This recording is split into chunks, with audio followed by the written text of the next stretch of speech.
Hey, welcome in. Nicki Minaj did nothing wrong. In this case. As for every other thing she's ever done in her life, I have no idea. But in this case, Nicki Minaj did nothing wrong. Here's the headline. The left melts down after Nicki Minaj defends posting Tucker Carlson clip. So this whole hubbub started because she tweeted this. My cousin in Trinidad won't get the vaccine because his friend got it and became impotent. His testicles became swollen. His friend was weeks away from getting married. Now the girl called off the wedding. So just pray on it and make sure you're comfortable with your decision, not bullied. So this is an anecdotal story that she's telling the same way that you would tell the same story if you were told it by your cousin in Trinidad. And sure, she has something like 20 million followers, but that doesn't mean you can't tell people things that you heard. She's not telling anybody not to get a certain medical treatment. She's just saying, make up your own mind, make sure you're comfortable, and don't be bullied. I don't think that there's anything wrong with this at all. In fact, it sounds a lot more sensible than what I see on like the cable news channels. Now, I don't know anything about Nicki Minaj. I really don't. The only thing I know about her is that she has a huge ass. And there it is there. That's a giant ass. I don't know if that's implants or what's going on. But, I mean, I guess having a huge ass is not a crime. And I guess she has a lot of fans, so somebody likes it. I don't know. I mean, if she gets COVID, I mean, it might just go into her ass. I mean, that's the largest part of her. It might go in her ass and then just never leave. It might not be able to find its way out. So I don't know if that'd be a good thing or a bad thing. But it's got nothing to do with the statement that she made. And the left doesn't like it because they suddenly realize that she's not a team player the way that they demand that she must be. Because don't forget, leftists see everything as identity and identity groups. So they just categorize everybody by immutable characteristic, put them into one homogeneous group where everybody has to think the same and speak the same and agree with everything that Joy Behar on The View says. As far as I can tell, that's their standard. And so when you have somebody like Nicki Minaj, who at least on this issue defies their racialist identitarian ideology by disagreeing with Joy Behar, they lose it. You know, because she's not supposed to think for herself. That's the whole point of leftism. You don't think for yourself. You're just part of a homogenous identity blob. And anybody who points that out is somehow a bigot. I don't know. Anyway, she's getting a lot of attention about this, including from Dr. Fauci.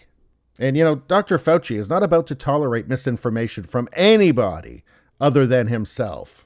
And damn it, he's good at it, right? He's been wrong about everything since AIDS. And that's true. Look it up. Anyway, I don't think Nicki Minaj did anything wrong, but the left disagrees. Here's Joy Reid from MSNBC, who's never hysterical about anything, as she called out Minaj for using her platform, quote, to encourage our community to not protect themselves and save their lives, after the rapper posted tweets questioning the safety of the vaccine to her 22 million followers.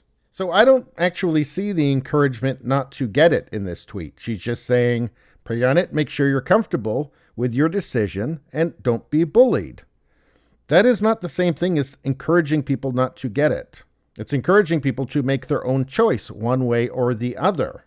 And I guess that Nicki Minaj found an old tweet from Joyanne Reid from 2020, September 17th, 2020. She said, I mean, will anyone at all, ever trust the CDC again? And who on God's earth would trust a vaccine approved by the US FDA? How do we get a vaccine distributed after this broken Trumpist nonsense has infected everything, even if Biden wins? So it was okay then because everything was different because Orange Man. So does it ever feel to you that these people have no shame? No shame whatsoever. So anyway, Nicki Minaj did not just commit the cardinal sin of telling people to think for themselves. She also did something even more unthinkable.